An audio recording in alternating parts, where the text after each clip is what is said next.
obviously I love chatting with you in this setting because I never really get to I ask you questions all the time, but I blow you up pretty frequently, but not in this setting. And so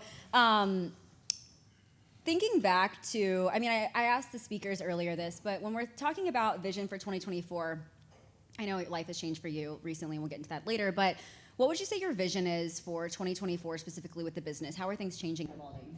Yeah. Okay, so for us in the AI talk, I talked about emerging markets and some of the things that we're trying to do to make our materials accessible for other places. We have a lot of people on our team that aren't from the United States. And I don't mean that because I hired a million VAs in the Philippines. That's not really what I'm talking about. I'm talking about finding people who are incredible talent who need an opportunity. They need a chance. That's it. And if they got that chance, then what could they do with it? What could they do with incredible coaching, with incredible mentorship? Because you guys are entrepreneurs, but not everybody is. And so there's an opportunity for us in 2024 to continue to scour the earth, to find the best talent, to build the best team. And for me, it's going from one to many. And so next year is really a prep for me for 2025. So oftentimes I do kind of a expand and contract mindset for how we build. And next year is really a contraction. It's designed for us to get hyper focused. So we focused on audience development. We'll be focused on messaging. We'll be focused on expansion of markets and focused on building that team. We're focusing on our portfolio instead of the singular entity of lead strategy. We're focused on building more businesses, buying more businesses, and expanding our global footprint. So that's kind of what our vision looks like. From that perspective, and it just comes back to our core values and like how we think about our decisions every single day. When was the moment that you realized you had something bigger than just a startup? So I would tell you we're still a startup, but I think that I actually had it took me a long time to actually be an entrepreneur again, and I'll talk about that here in a minute, but. I left entrepreneurship for a while and kind of did the corporate thing. And it was because of my own insecurity and disbelief of where I was at in my own development. I thought, there's no way I can do this entrepreneur thing, and I had so much pressure sitting on me, which I'll talk about, I promise. But I had so much pressure sitting on me that it felt like if I were to start, no matter what, it would never meet the expectation that was there for me. And so because of that, I just said, well, let me be as successful as I can in corporations. And so I knew that my coming out party to being an entrepreneur meant that I was going to do it big. I had no other options, right? I had burned the boats and there was no way to go back. So from day one, I kind of knew that it was going to be bigger than me, but I certainly didn't know how hard it was going to be to actually get to the place where it was bigger than me and I could actually self-perpetuate it with the team. And that was a big challenge recently as I, stepped away from the business and focused on family life. But you obviously work with companies that are, making 8, 9 figures. What would you say are a few of the commonalities with those business owners that have made them so successful, things that these coaches can implement today? Yeah. So I think the skill sets that you need and the talents that you need at each stage of the game change. So 7 figures and below, you need one thing, a singular offer, a singular channel, a singular focus, because most of us aren't very good multitaskers. I don't care what you say. My wife is better at multitasking than me, but it doesn't mean she's good at it at all. Most of us cannot multitask. It isn't in our DNA, right? And so if we create ultimate focus, then we can actually do something with that focus and get to that first level. And so I think that in the 7-figure world, it's grit and focus. It's, can I overcome my own demons? Can I overcome my own personal struggles? Can I overcome all of the things that are stacked against me? Because at 7 figures, things change radically. All of your problems are no longer your problems, they're other people's problems. And now that changes what you look like as a leader. It changes everything. But everything from 7 figures below, it's all about you. You are the source of every single problem. And from 7 to 8 figures, you're still the source of the problem, but now you have a whole bunch of other people to help you overcome those problems and overcome those challenges. And so things get more complex. And then at 9 figures, you ultimately have to have an obsession. The bridge between 8 and 9 figures is something that very few people will experience in their entire life. And that's because most of the people I see transcend that level, they don't have time for wives or spouses, I should say. They don't have time for children. They don't have time for any distractions. And if they have children or have spouses, those relationships ultimately become the thing that gets struck down because they're so focused on the mission that they have, which is to build this business to 9 figures. And those 9-figure businesses change our life. Those are TikTok, right? That guy doesn't have work-life balance. That's not a thing. There's no life, there's just work. And then he builds a team. And then those people don't have work-life balance because their mission now is consumed by this beast. And so it isn't for everybody. There's always a step where you say, I'm here, I've made it, I don't need the next thing. And when you realize that internally, that's a beautiful, beautiful thing because that's when freedom starts. I want to talk about outsourcing. I know, I gave you a pause to laugh. Okay. I was joking with Will yesterday because I was like, oh yeah, he considers, small companies like 3 mil or less, and I'm like, LOL. So we're gonna. I didn't mean offense by it. Down a little bit, but I do want to chat about. Okay, let's consider a newer company under $250,000, right? Yep. Who do they hire and when? Nobody. The reason is that below $250,000, you are basically saying to yourself that you can't do something. You're saying, I need someone else to do this thing for me, and you're masquerading it as I'm delegating, or as I'm now becoming a CEO, or I'm becoming a leader, and you're not. You're faking it, and that's okay. I want to be super, super clear. I'm not dogging you for making that decision, but if you're below $250,000, you haven't become efficient enough in your own world to justify bringing someone else into the chaos that is your life. And then what happens is we hire that VA or we hire that assistant coach, and then we're like, why does this person not perform the way that I expected? Why does this VA not read my mind and complete this task for me without me asking? Why do these things not happen? And the reason is because you don't have your own shit figured out. And that's okay. That is totally a normal curve in the process. It isn't anything you're doing wrong. It's just part of the journey. And so if you're in that part of the journey and too soon you bring someone in below $250,000, you're eroding your profit margin and you're eroding your confidence, which is way more valuable than your profit margin. What about a setter? When should you hire a setter? So there's 2 reasons people hire a setter.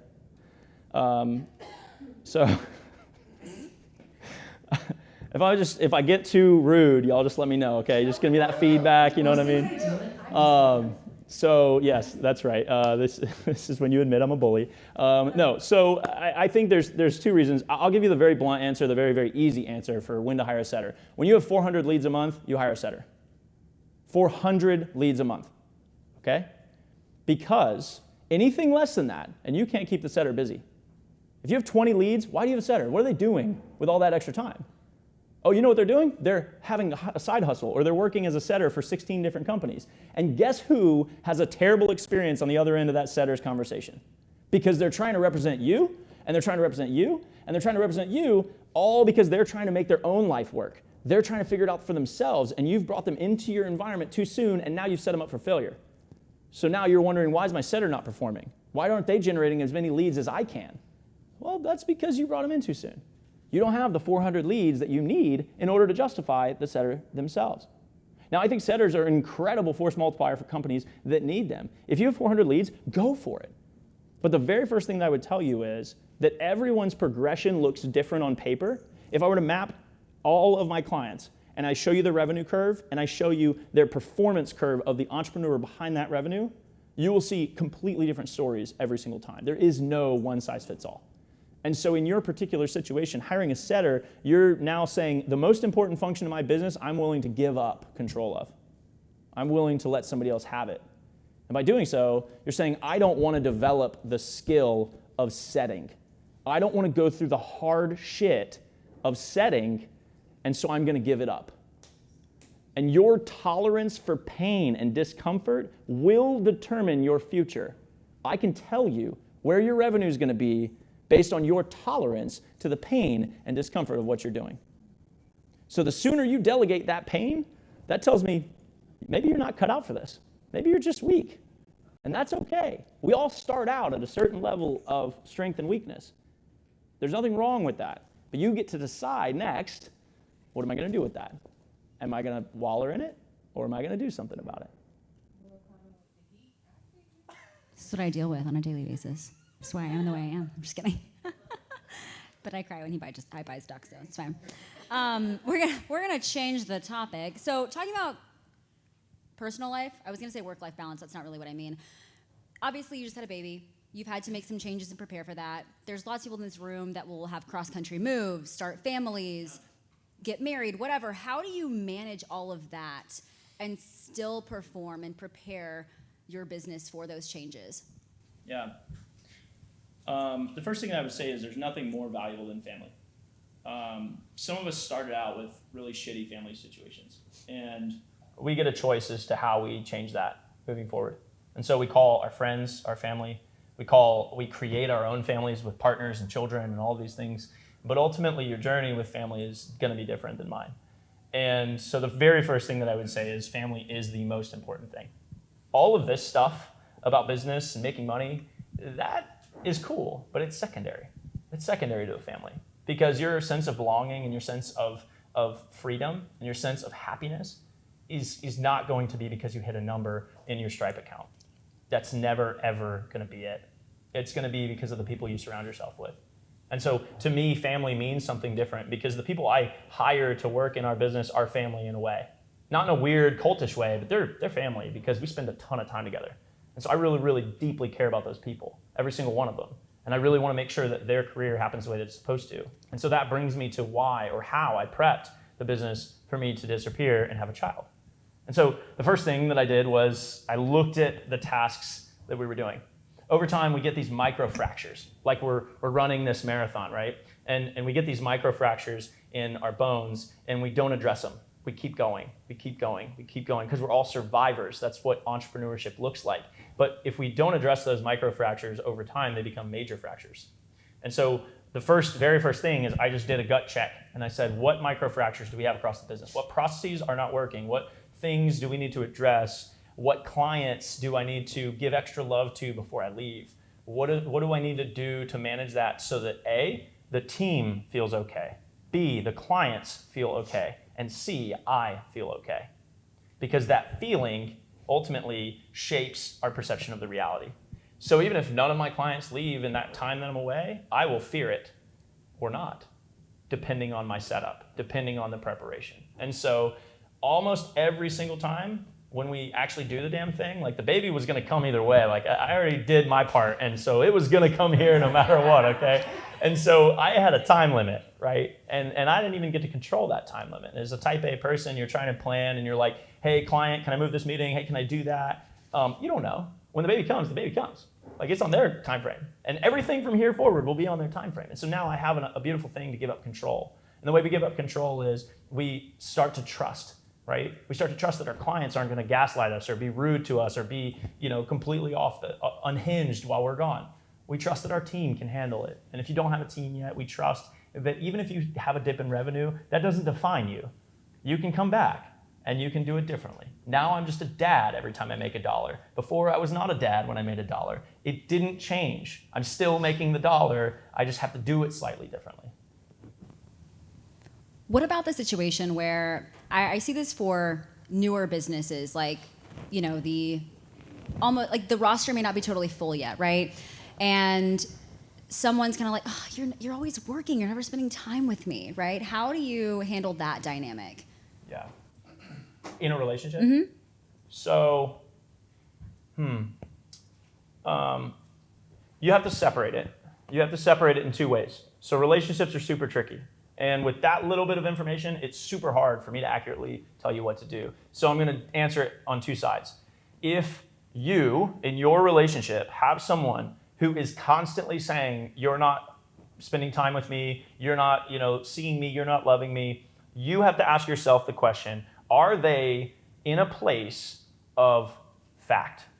Or are they in a place of insecurity and fear? Because if they're in the insecurity and fear side, then you have to understand it from that perspective. You have to coach them like you would coach a client who is fearful of something. But if they have legitimacy to their claims, there are times when my wife is like, yo, hello, let's do something other than you work. And I have to be like, yeah, you know what, you're right. I have to have enough self-awareness to say, how long has it been since I've been intentional in my relationship, right? And for me personally, we all have different tolerance levels. For me personally, if I'm not doing something with my wife every other day that's very, very, very intentional, I'm not doing my job. And so in a relationship, it's a job, right? It's a job, just like entrepreneurship is a job. And I'm not talking about that weird, like, oh, let's not define it as a job. I'm saying, like, it's a job. It's a thing that you have to do. You have to show up for. It's a commitment that you made. And so you get to decide if you honor it. So if the first thing I would do in a relationship where somebody says that you're not showing up is I would show up harder. Because what if they're right? And then secondary, if you show up harder and they're still complaining and they don't see it and they have no self-awareness and they're still telling you more, then are they really supporting your goals? Are they really supporting what you're trying to accomplish? Because everybody in here is doing shit that's hard. So if they're not going to show up for you and support you in the relationship, they don't need to be in your life. And I hate to say that. I'm not going to make a judgment about your relationship without knowing you, but like, if they can't support you, they can't be here. Because one thing's going to win. You're either going to kill the business or kill the relationship, and it's your choice.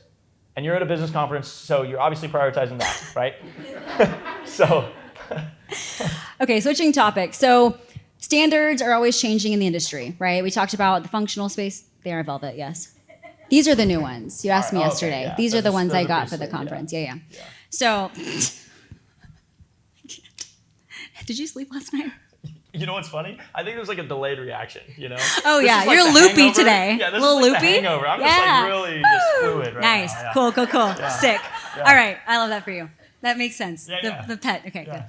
Anyway, okay. Standards are always changing. As we know, Lauren and the panel mentioned earlier, just like titles, right? What can we get ahead of in the industry as somebody who's working with companies that are very far ahead? And what can we just dismiss? Yeah. So there's one thing for sure. Quality of service will always win. But if you ignore the fact that people are coming for your lunch, if you're sitting here today and you're building a macro plan and you're handing that macro plan up and that's the only utility you have to offer, is you're just giving baseline support, maybe some chats, and maybe some little bit of macros, I'm here to tell you somebody's coming for your lunch. If you're charging $2,000 for that, then the reckoning is coming. Because, I'm going to be honest, the pandemic created a really beautiful thing where people had more awareness about their health than any other point in history. I mean, maybe the Spanish flu, I wasn't really around, but I would guess, right? I would guess that we have a heightened sense of awareness from the pandemic. And we as health and fitness professionals have flourished in that environment. We've created incredible windfalls and we've created incredible growth. But there is always a market correction that happens after innovation. And so the very first thing that I would say is, no matter who or what service you provide, always be looking to add utility.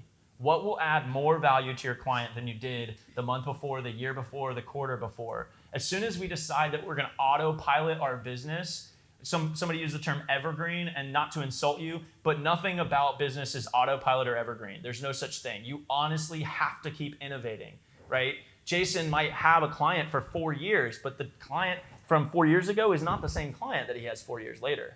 He has to adapt. He has to grow. He has to change. And so by being at a conference like this, you're already trying to counter that. You're already trying to learn new skills to make you more relevant over time. So that's the watch out. Is now I, who is not nearly as talented as you guys, can go into ChatGPT and make a meal plan just as good as any coach. And I can just use that. And then I don't even have to talk to you because I'm an introvert. So like I don't even have to worry about that. You know what I mean? And so all of that stuff, the apps are getting better, the technology is getting better, and so your utility and your ability to form relationships is going to need to continuously get better and improve. And if you're like me, you're an introvert, and you don't love that relationship side, like I cringe with all of that, you have an obligation to figure that out or to go into a product business, right? That's one of the reasons why we have a consulting company, but we also have other stuff is because I don't necessarily want to talk to people all day, every day. I love helping, but like eventually my energy runs out and I got to recharge, right? I'm going to give you 2 different revenue levels, but giving advice to coaches at 2 different spots, right? Hardcore advice, whatever you got. I don't know what that's going to be today with Loopy Will. So Somebody who's right around that first 6-figure mark, 10K, 20K-ish months, right? Mm-hmm. What advice would you give them? The first piece of that is keep going. Keep going. If you're, let's say your client's $500 a month, you've got 20 clients at 10K a month, right? 20 clients. That's proof that you've got something that works. Now, you might have done 20 clients in a warm audience. If so, I highly recommend that you learn the skill of developing relationships from cold start. Because if you don't have that skill, you'll never, ever scale past a certain point. You'll always be relying on warm relationships. And warm relationships take significantly longer to develop, right? I mean, we have people in our pipeline that are 18 months old, and we've been pursuing them weekly for 18 months. And we will close some of those people, and we will not close some of those people. But that's a long game. Most of you might not have 18 months of cash in the account to be able to make it for that next sale if it's 18 months away. So don't wait for your warm audience to run out. Start developing the cold audience techniques and skill sets would be at that level. Okay, let's say somebody who's, I would say closer to that $500,000 mark, right? We're really wanting to scale to 7. What hardcore advice do you have for them? So if you're in that mid 6-figure range, you already have systems that work. Most people don't develop that with a warm audience alone. Most of those people have already developed some of those cold audience skills. So the next piece that I would tell you is look at the stability of that revenue, look at the retention of those clients. Because if you can increase your retention by 10%, your journey to 7 figures will be significantly better. So absolutely get obsessed with care of those clients and make sure there's a reason. I'm not talking about entrapment. Make sure there's a damn reason for them to be here in a year so that way you can have a 7-figure business. If you just keep doing the stuff on the front end and hyper focus on retention, then the retention improvement will force you to get to 7 figures. All right, I'm opening up to you guys 2 questions. Who wants to ask Will something? Anything? I mean, I'm not that scary, guys. Marley, go ahead. What do you feel like is the most difficult thing for Taeler to get through in her own business? Did you plant that? I didn't plant that. That's pretty good. So I think for Taeler, the thing that we're working on the most is her transition from hyper-performing solopreneur to CEO. And the reason that I say that is because she has to learn how to manage people and manage the relationship dichotomy that happens there. And she has to be able to grow a team and make them inspired and motivated for her vision. And she has to build a real culture. And so she can hyper-fixate on performance and generate a 7-figure business. She can do it in the fitness space or the business coaching space. It has nothing to do with the fact that she's a business coach and everything to do with who she is and her habits and her work ethic. She doesn't give a shit about the hard stuff. Every single hard thing I throw, she doesn't care, she'll do it. And that will help her, but slowing down and realizing that just because she can do the hard shit, she needs Q to do the hard shit. She needs the next person on the team to do the hard shit, the salesperson to do the hard shit, right? She needs all of them to do that stuff for her, and then she needs to relinquish enough control to trust that they can do it. Anyone else? No? You guys have no questions? Tamasha, go ahead. What do you feel like the top strengths are of Taeler that has helped her be able to sustain this success? Because now she's going on like a second rock star year. And so I mentioned it. One of the things is grit. As a client, because that's my perspective with Taeler, is that she is unwavering in her faith in the plan. And so there's a balance that you strike with any client, which is, are you coachable, right? And Taeler doesn't always listen, but she's coachable. And because she's coachable, I can work with that. And then number 2, she really, really cares. Like, the amount of time she spends on each one of you to make sure you have what you need, like even if you don't feel it, I promise you it's happening because I'm watching it happen. Even if you don't even appreciate or see the level of effort she's putting into the stuff that you get, it's a lot. She is just absolutely obsessed with how that stuff works.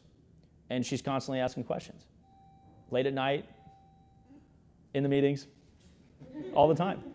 But seriously, like in summary, I mean, there's a grit factor to Taeler that makes her different. And she doesn't ever come to me and say, I can't because. She says, how do I because? And that's a huge difference.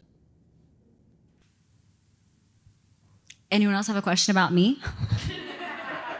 By the way, she didn't cry from that, but she cried about the shoes. Just throwing that out I there. was tearing up a little bit. You know. I was like, don't do it again, Taeler. Don't do it again. They can't see you cry twice. It's the lack of sleep, too. There you go. Anyone else? Anything for Will? Go ahead. What are your biggest strengths and weaknesses? As an individual. Yeah. That you could, well, like, I feel like that plays into your business now. Yeah, of course. So, yeah. Of course. Yeah, so, you know, for me, I'm obsessively analytical.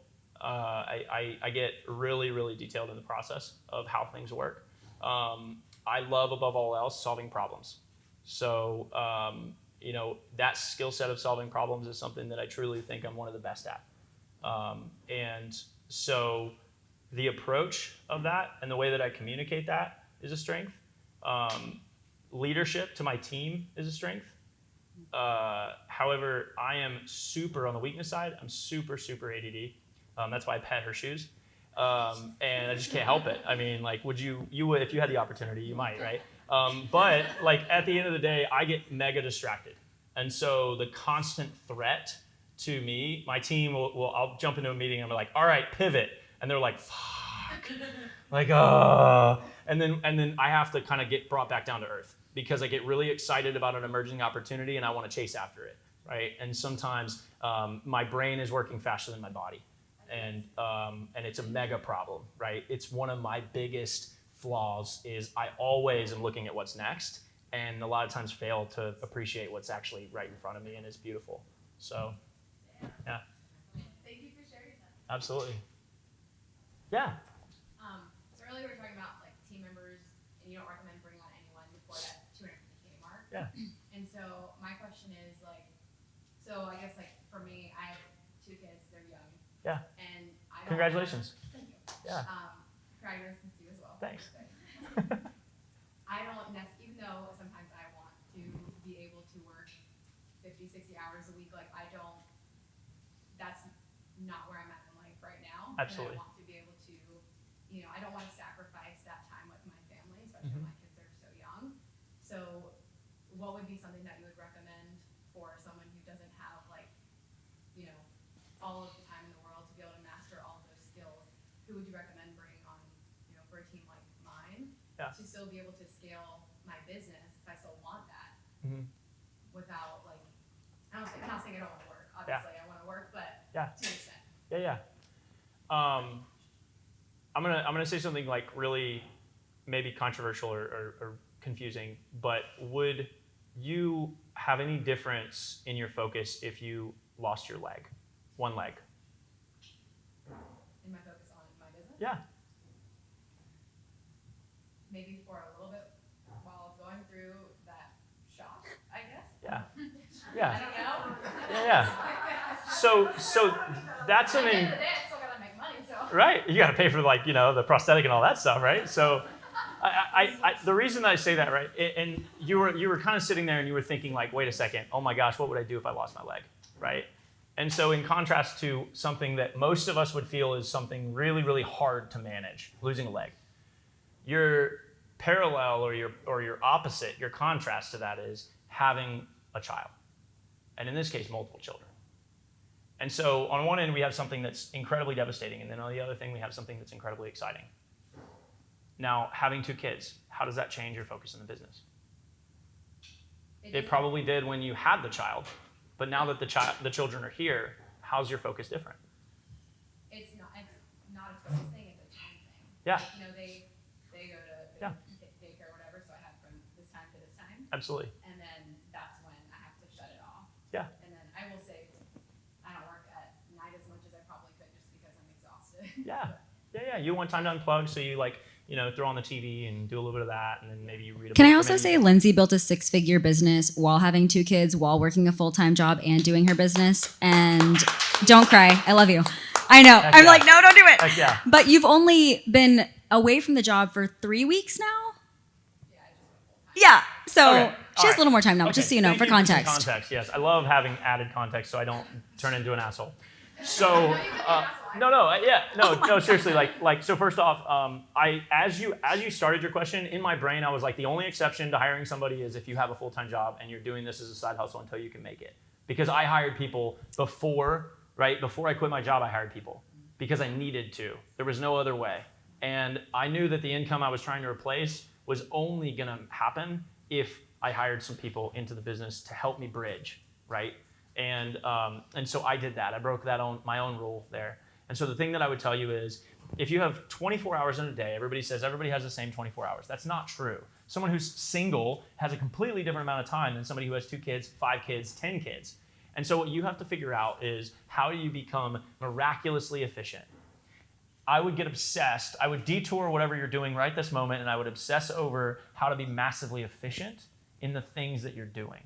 Because most of the time, if we really distill it down, there's a bunch of stuff we do that isn't of value. And if we eliminate, right, there's an Eisenhower framework for productivity, and it's 4-part framework.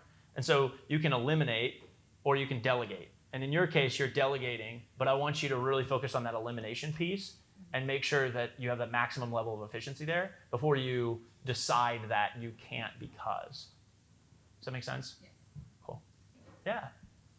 And by the way, the tactical way to do that is to map out all the things that you do, or all the things that you haven't done, and then go through those lists one by one, and don't have pride about it.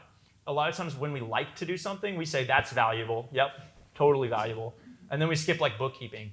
And it's like, guys, come on. I know bookkeeping isn't sexy, but like, that's valuable to keep you out of prison. So like, you know what I mean? There's like things that are valuable, and then there are things that we just like to do and that we make valuable in our own mind. So eliminate the bias and just honestly reflect on that list and eliminate as much of it as you possibly can so that you can get hyper-focused on the things that move the business. Yeah. Jason. So as I understand it, you're more of a general broad business coach, is that correct? And then Taeler, you're more of a fitness coach. I specifically focus on, yeah. So, Will, in case people in here don't know, I mean, I kind of know you can help me with ethics and everything. What would it look like if someone in here wanted you to guide their business? Like, what are the first things you do on a sit down kind of thing you check off and look at what they're doing? Sure. So almost always we audit, because similar to your situation, like I didn't have enough context, and so I was going to answer the question generically, and that failed to help you because it became too broad. And so the very first thing that we do to be effective is we really analyze everything that's going on in the business, and we really evaluate across our VP3 framework, which is vision, people, process, promotion. So I look at who the people are. I look at their strengths, weaknesses. We do a whole, analysis of their personality types and all of that stuff. And then processes. Do you have any of them written down? That's the first step, right? If you have none of them written down, we're going to have a problem, because now I've got to interview you until all of them are written down, and then they're going to change. And then finally, promotion. How do you get leads? How do you get sales? And what does that revenue position look like? And then vision is probably the most important part. I try to figure that out before I ever work with anybody, because if your vision sucks, then I don't want to work with you. You've got more work to do before it's going to be worth it for you to work with me. And the worst thing I can do is take on a client and it be a bad ROI because they're not ready.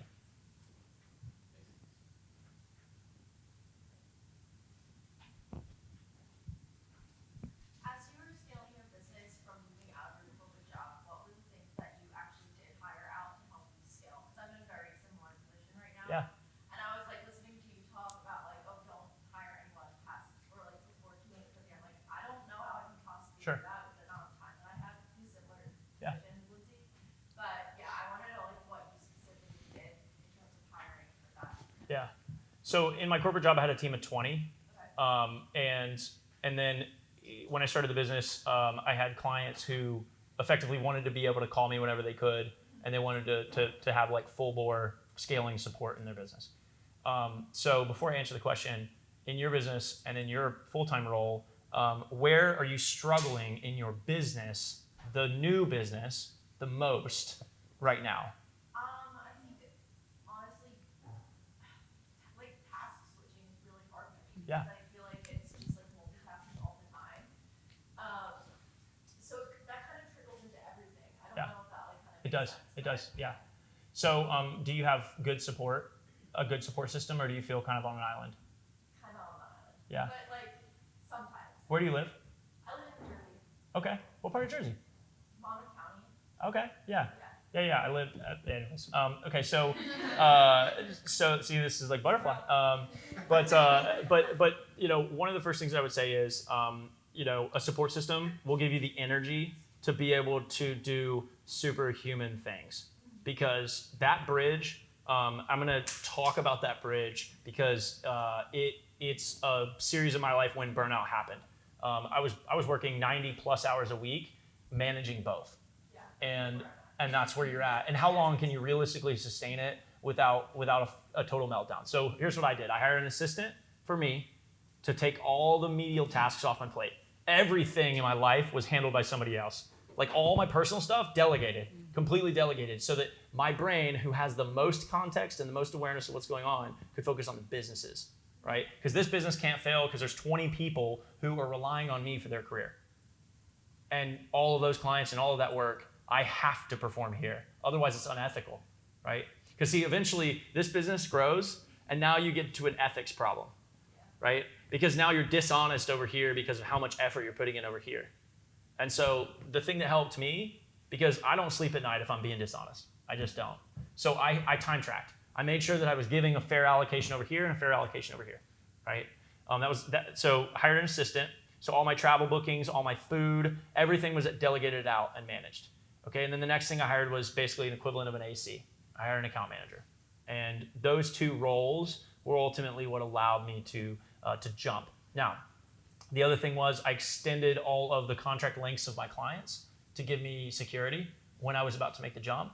And then for me, I basically took my pay down 1/6 of what I was making. So I financially, personally prepared my bank accounts and all of that stuff to reflect an environment where it made sense for me to quit. And that means that you might have to suck it up for a little longer than you want so that you can put some savings away. You might move back home with your parents to save on rent, like whatever that looks like for you. It's so different for everybody. But like, don't have pride in it, because the goal is something really beautiful, but the journey might suck a little bit. So I want to piggyback off that. Like, how long did you do that before you decided, like, okay, this is good? Because I'm in a very, very similar situation. Sure. And I totally steer you on like this dishonesty type thing because I actually work for a startup. Yeah. It's like, all right, I'm working very, very hard at someone else's vision. Mm-hmm. But I see where it's going. It's like AI medical devices. Right. And I put a lot of time into that. And it's great, but so I don't feel like I'm dishonest because they take up so much of my time, my weekends, that type of thing. Sure. So then I'm putting a lot to my business. Yeah. And I have a really great support system, but I'm hitting that like Yeah. red line. Yeah. Right? So it's like, but I also live in Miami, so when we want to talk about finances and putting money away, Uh-huh. like Yeah. that's very similar for me too. Yeah. It's like, Yeah. I think someone said their monthly spend was like $5K. I'm like, that's alone. So I mean, I'm just going to say it. You know, a lot of times we get married to a location for no damn good reason. Why do you live where you live? If your support system sucks, leave. If your support system's awesome, then find a way to stay. But maybe that means that you don't live in a sexy part of town for 2 years. It's just 2 years. It's really not that big of a deal. Now, again, I don't want to minimize your situation, so I want to answer the question that you asked and not go on my own soapbox. But but I think it's important to realize that a lot of these transitions, like your willingness to sacrifice, tells somebody like me how much you want the thing. And so you're either worried about disappointing them, or you're worried about the financial strain of making the jump. And for you specifically, which one of those two do you feel it's more of? well, I think that's a complex question because I'm married, right? I do have a financial at-home support system. Yeah. My husband's full on willing to be my Yeah, That's fair. yeah. Yeah, so I'm like, if I can outsource, like running a house, that would be Totally doable. yeah. Totally doable. And for not as much money as you think. Really? Yeah. I don't know that yet. That's helpful. Yeah. By the way, most maids will do dishes and laundry if you tell them to, Thanks. and your sheets. So you just have to find the right housekeeper, and eventually you graduate the housekeeper to a house manager, and then they're the ones that are like maintaining your HVAC system, and like they're scheduling all of your regular maintenance. They're swapping your air filter, like they're doing all kinds of stuff, making sure the pool's clean. Like, you see what I mean? There's levels to everything, and so like even